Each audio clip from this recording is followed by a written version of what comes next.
कहानी की शुरुआत में हमें बताया जाता है कि इस दुनिया में 3 रेल्म है, हेवन, ह्यूमन और बाउंड्री रेल्म। इन तीनों रेल्म का अस्तित्व स्पिरिट ऑरा की वजह से है। इनमें बैलेंस बनाए रखने के लिए ये ऑरा तीनों रेल्म में घूमती है। जो इन स्पिरिट ऑरा को कलेक्ट करते हैं वो बाउंड्री रेल्म में रहते हैं। इन्हें ब्लैक और व्हाइट वॉरियर कहा जाता है और यहीं से हमारी कहानी शुरू होती है। हमें दिखाया जाता है कि 2 ब्लैक एंड व्हाइट वॉरियर बच्चे आधी रात को एक बीस्ट के साथ लड़ रहे हैं। तभी उनमें से एक बच्ची को, जिसका नाम चाओबाई है, उसे उस मॉन्स्टर के पंजे का वार घायल कर देता है। तभी घड़ी की अलार्म बजने लगती है और काले बालों वाला एक लड़का, जिसका नाम चाओही है, वह जागता है। वह दौड़कर अपनी बहन चाओबाई के कमरे में जाता है और उसे उठाता है। उसके बाद वे दोनों भागते हुए एक लार्ज कैसल की तरफ जाने लगते हैं। उसके अंदर मास्टर यामा है, जो कि इन दोनों बच्चों का बॉस है। वह उनके लेट आने पर खुश नहीं है। फिर वो उन्हें उनके टास्क के बारे में पूछता है। चाओबाई कहती है कि उनका टास्क अभी पूरा नहीं हुआ है। यह सुनकर मास्टर यामा और अधिक गुस्सा हो जाते हैं और उनको डांटते हुए अभी से अभी काम में जाने को कहते हैं। वे शिप में बैठकर ह्यूमन रेल्म की तरफ जाने लगते हैं। यहाँ हमें दिखाया जाता है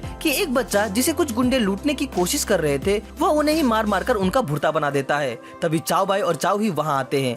उस बच्चे को देखते ही वे समझ जाते हैं कि वह बच्चा किसी दुष्ट आत्मा के वश में है। वे वॉरियर उससे लड़ने के लिए अपना हथियार निकालते हैं, पर उस बच्चे की शक्ति को देखकर वे थोड़ा घबरा जाते हैं। वे अपने प्लान बी को फॉलो करने का सोचते हैं, जो कि है डिफेंस करते हुए वहाँ से बच निकलना। वे वहाँ से भागने लगते हैं ताकि वो किसी अन्य स्पिरिट वॉरियर को बुला सके, लेकिन वो दुष्ट आत्मा उन्हें रोक लेती है। और तभी उस बच्चे के अंदर से एक खतरनाक स्पिरिट बीस्ट निकलता है, जिसे हमने कहानी की शुरुआत में देखा था। वो उन पर हमला करने लगता है। वे दोनों वॉरियर किसी तरह उसके हमले को डिफेंड करने लगते हैं, लेकिन तभी चाओबाई को उस बीस्ट का एक पंजा घायल कर देता है। वह मॉन्स्टर उन्हें खत्म करने ही वाला होता है कि तभी वहाँ एक और वॉरियर बीच में आकर उस मॉन्स्टर के अटैक को ब्लॉक कर देता है और उससे उन बच्चों को बचाता है। और आखिर में वो वॉरियर उस बीस्ट का काम तमाम कर देता है। वो वॉरियर एक लड़की होती है, जो कि उस बीस्ट को खत्म करते ही वहाँ से चली जाती है। वहीं दूसरी ओर हमें दिखाया जाता है कि बाइलोंग नाम का एक पावरफुल स्पिरिट हंटर समुद्र में बनी किसी सील के कमजोर पड़ जाने के कारण काफी परेशान है। दुष्ट आत्माएं इसे तोड़कर बाहर निकलने की कोशिश कर रही है। वह और उसकी टीम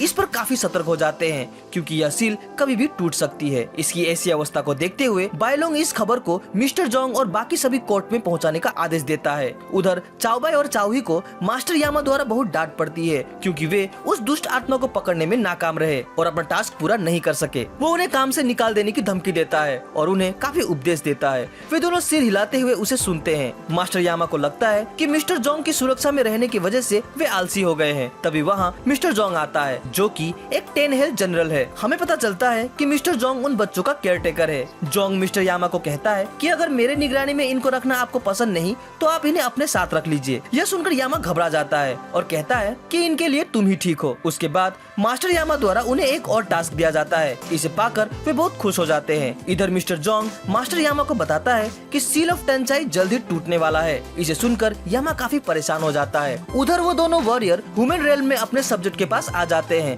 जो कि एक कार्टूनिस्ट है। वो मांगा पर काम करता है। इनका टास्क है इसे मरवा कर इसकी आत्मा को बाउंड्री रेल्म तक पहुँचाना। और हाँ, इंसान स्पिरिट वॉरियर को देख नहीं सकते। वे उसे मारने का प्लान बनाने लगते हैं। वो डिसाइड करते हैं कि वे फ्लावर पॉट को उसके सर पर गिराकर उसकी जान ले लेंगे, पर उन्हें वहाँ कोई फ्लावर पॉट नहीं मिलता। तभी वे देखते हैं कि वो आदमी कैब में बैठकर कहीं जा रहा होता है। वे उसका पीछा करने लगते हैं। उधर समुद्र के अंदर से वह सील धीरे धीरे टूटने लगता है। चाओही और चाओबाई उसका पीछा करते हैं और पाते हैं कि वो लड़का अपनी पूरी की गई मांगा को पब्लिशर को दिखाने जा रहा है। तभी चाओही चाओबाई को पोट ढूंढने को कहता है। तब तक वह उसे उलझा कर रखेगा। वह एक होमलेस इंसान बनकर उससे खाने के लिए पैसे मांगता है। वो लड़का उसे कुछ पैसे देता है, पर चाओही इसे लेने से इनकार करते हुए कहता है कि इस पैसे से कुछ खाने को नहीं मिलेगा। फिर वो लड़का अपनी सैंडविच उसे देता है और वहाँ से चला जाता है। तभी चाओही उसके पास आती है और कहती है कि पूरे ऑफिस बिल्डिंग में उसे कहीं फ्लावर पॉट नहीं मिला। इधर पब्लिशर उस लड़के की मांगा को रिजेक्ट कर देती है और उसके काम को बेकार और आउटडेटेड कहकर उसे चिल्लाते हुए बाहर निकाल देती है। हमें पता चलता है कि चाओही ने उस एडिटर को अपने बस में कर रखा था। उसका प्लान था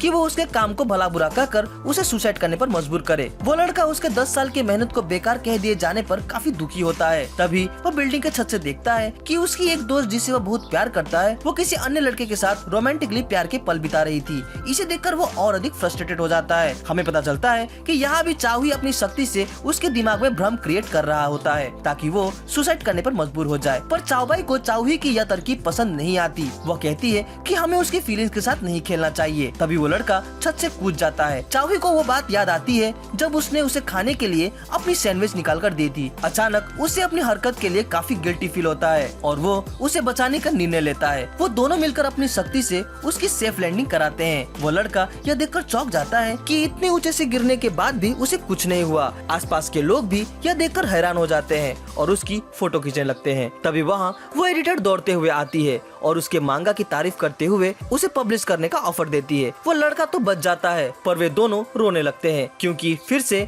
वे अपने टास्क को पूरा नहीं कर सके। जिसे मारने के लिए उन्हें भेजा गया था, उल्टा उन्होंने उसकी जान बचाई। उधर बाइलोंग को उसकी टीम से पता चलता है कि अगले 3 दिन में यह सील पूरी तरह से टूट जाएगी। दूसरी ओर हमें दिखाया जाता है कि एक फाइट एरिना में एक सफेद बाल वाला लड़का रोबोट के साथ फाइट प्रैक्टिस कर रहा होता है। उस रोबोट को पूरी तरह डिस्ट्रॉय कर चुकने के बाद उस लड़के को एक लड़की जिसका नाम लूसू है वो उसे मिलने आती है। यह वही लड़की है जिसने चाओही और चाओबाई को उस दुष्ट बीस्ट स्पिरिट से बचाया था। वह लड़का उसे निश्चिंत होकर आराम करता देख उसे ट्रेनिंग करने की सलाह देता है। वह ग्रेट सील की अवस्था पर उसे सचेत करके तैयार रहने को कहता है। तभी एक मैसेंजर दौड़ते हुए उनके पास आता है और कहता है कि मास्टर यामा ने उन्हें जल्द से जल्द माउंट व्हाइट की तरफ जाने को कहा है। यह वही जगह है जहाँ ग्रेट सील अवस्थित है। वो मैसेंजर आगे कहता है कि वहाँ अपने मिशन के दौरान चाओही भी कहीं लापता हो गया है। वे दोनों इसे सुनकर काफी चिंतित होते हैं। तभी हमें चाओही को दिखाया जाता है जो खुद को एक बिल्कुल ही अलग दुनिया में पाता है। वो याद करने की कोशिश करता है कि उसके साथ आखिर क्या हुआ था जो वो यहाँ आ पहुँचा।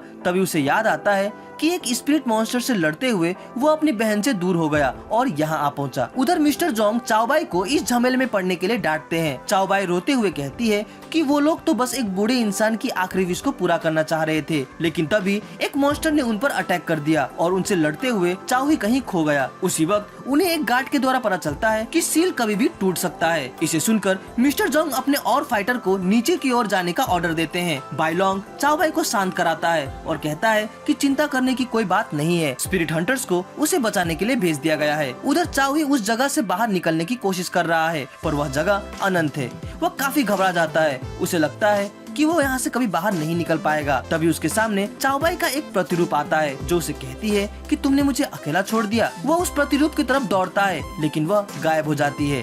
उधर बाइलोंग चाओबाई को बताता है कि जिस जगह चाओही लापता हो गया है वहाँ एक सील ऑफ टांचाई है जिसके अंदर 100 गोस्ट स्पिरिट को कैद करके रखा गया है। करीब 1000 साल पहले मिस्टर जोंग ने 99 सबसे खतरनाक गोस्ट को वहाँ सील करके रखा था, लेकिन आज वह सील कमजोर पड़ता जा रहा है। जिस सी मॉन्स्टर के साथ तुम्हारी लड़ाई हुई थी हो सकता है कि वो उन्हीं गोस्ट में से एक हो जो कि सील के लीक होने से निकली हो। चाओबाई अपने भाई को लेकर काफी परेशान होती है। तभी उन्हें एक जोर का झटका लगता है। गार्ड उन्हें बताता है कि वह सील आखिर टूट ही गई। इस घटना से पानी से भरा पूरा इलाका चमकने लगता है और वहाँ एक धमाका होता है जिसमें से बहुत ही ताकतवर ऊर्जा निकलने लगती है। इसे देख सभी काफी सतर्क हो जाते हैं। उधर चाओही चाओबाई के साथ अपने बीते पलों को याद कर रहा होता है। तभी उसे रिसल की आवाज सुनाई देती है। वह उस ध्वनि की दिशा की तरफ जाने लगता है। वहाँ वह एक बड़ा सा स्टेचू देखता है और पूछता है कि क्या कोई उसे सुन सकता है। तभी स्टेचू के ऊपर से एक आदमी उसकी ऐसी दुर्दशा को देखकर हंसने लगता है। इधर टूटे हुए सील के रास्ते से कई स्पिरिट बाहर निकलने लगते हैं और ह्यूमन रेल्म की तरफ जाने लगते हैं। इसे देखते हुए स्पिरिट हंटर भी उन्हें रोकने के लिए अपनी पूरी सेना के साथ उनके पीछे चले जाते हैं। तभी वहाँ एक बड़ा सा मॉन्स्टर स्पिरिट मिस्टर जोंग और उसके क्रू के सामने आकर खड़ा हो जाता है। उन्हें पता चल जाता है कि यह 100 गोस्ट स्पिरिट है। उधर वह आदमी चाओही को ताना मारते हुए उसे उसकी सच्चाई बताता है पर चाओही को उस पर भरोसा नहीं। उसे लगता है कि वो बकवास कर रहा है। चाओही उसे इस जगह के बारे में पूछता है। तभी वह आदमी चाओही को जंजीरों से बांधकर उसे काफी परेशान करता है और कहता है कि यह जगह हम जैसे वेंडरिंग स्पिरिट का घर है जहां हमें 1000 साल तक कैद करके रखा गया है। बाउंड्री रेल्म के लोगों से लड़ने से पहले हम बहुत खतरनाक हुआ करते थे और तुम हम में से एक थे। उसकी बातें सुनकर चाओही उसे देखता रह जाता है। अगर आपको इस वीडियो का पार्ट 2 चाहिए तो कमेंट जरूर करें। वीडियो अच्छी लगी हो तो इसे लाइक और कमेंट जरूर करें। हमसे जुड़ने के लिए चैनल को सब्सक्राइब करें। तो मिलते हैं अपने अगली वीडियो में। Sign out.